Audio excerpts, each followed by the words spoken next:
Planner friends, it's Nia. Welcome back to Life with Nia. Today we are doing another episode of our 2024 Budget Planner series, and today we are talking about net worth.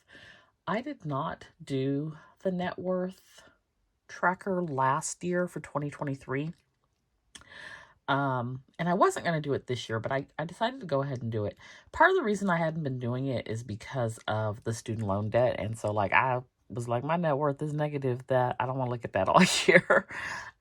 Still kind of feel that way. However, if you've been watching my videos, you know that January marks my 120th month of public service loan forgiveness. So, it will look different at the end of the year because of that.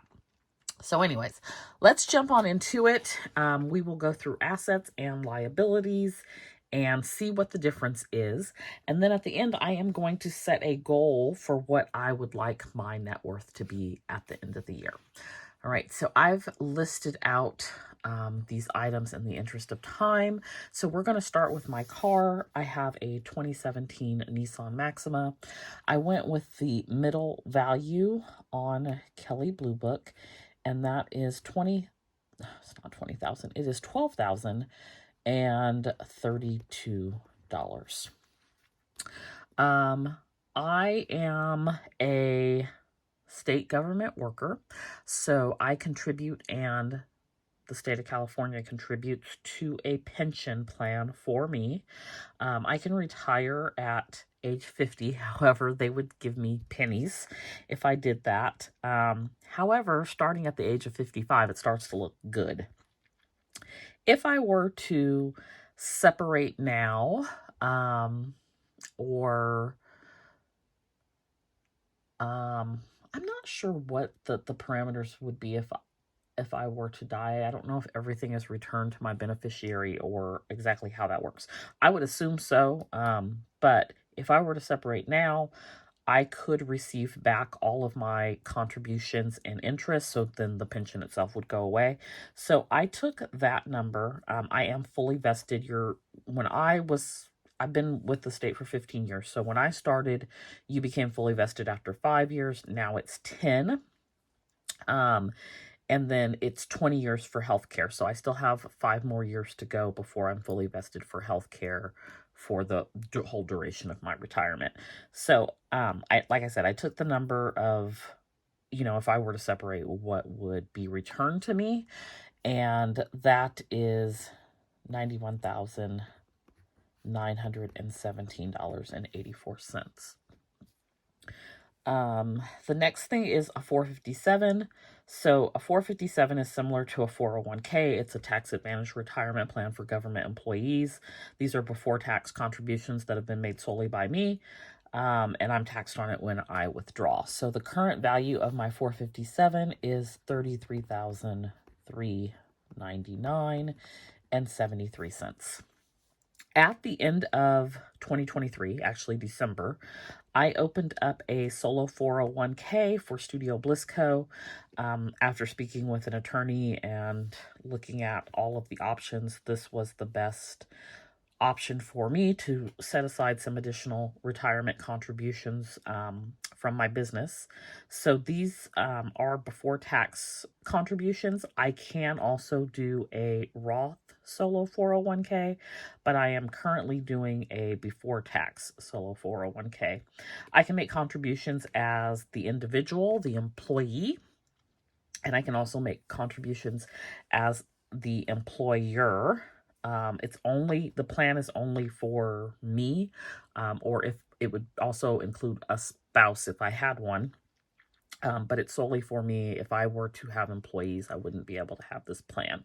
So, in December, I contributed $750 to that, and so that's what's in the account. I just started to work on investing it. I wanted to do some research on some funds and things. So it has $750. Also, the middle of 2023, somewhere around July or August, I started a Roth for Studio Bliss Co. income as well. A Roth is after tax contribution, so you can withdraw those. You just can't withdraw any gains. And there may be penalties associated with it. My plan is not to withdraw it, but it is an after-tax contribution. So the before tax, you're taxed when you withdraw, and after tax, you're not taxed when you withdraw. I started this, like I said, like around July or August of 2023, and it currently has $3,676.46. I looked at my vacation leave. I have vacation leave, annual leaves. I have like 1 hour of sick leave. I don't do sick leave anymore. I do what's called annual leave, so it's a combination of the two.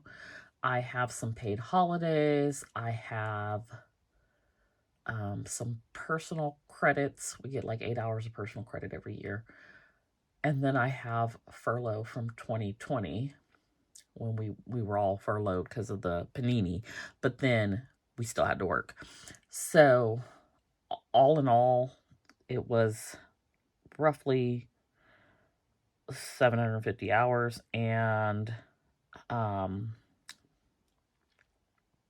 looked at the number of months that I had saved up, and it comes out to, based on my current salary and the cost of living adjustment estimate that we should receive in July,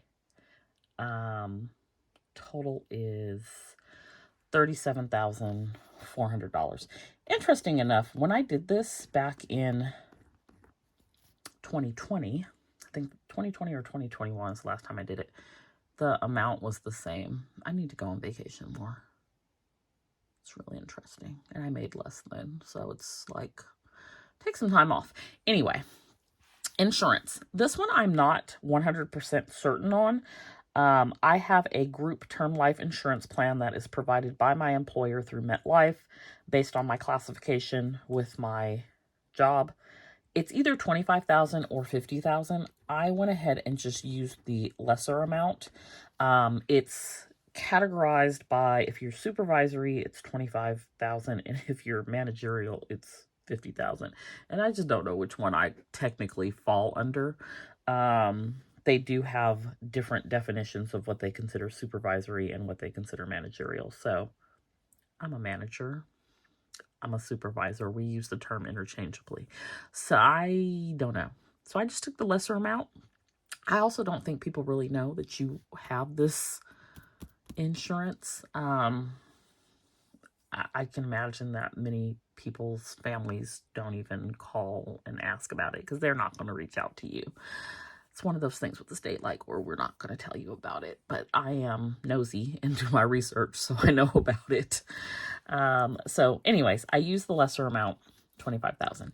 Cash is approximately $20,000. This is like all my sinking funds, emergency funds, checking account, savings account, all of those things. And then I did what I think is a conservative estimate on my personal property. Like if I were to sell everything, I said $10,000 is probably more than that. I got a lot of stuff. And then business property, all of my equipment and things, if I were to like liquidate all of that, I said $5,000. So in total, this number is $239,176.03. Okay, that's the assets. Now, on the liability side, I owe $4,996.85 for my car.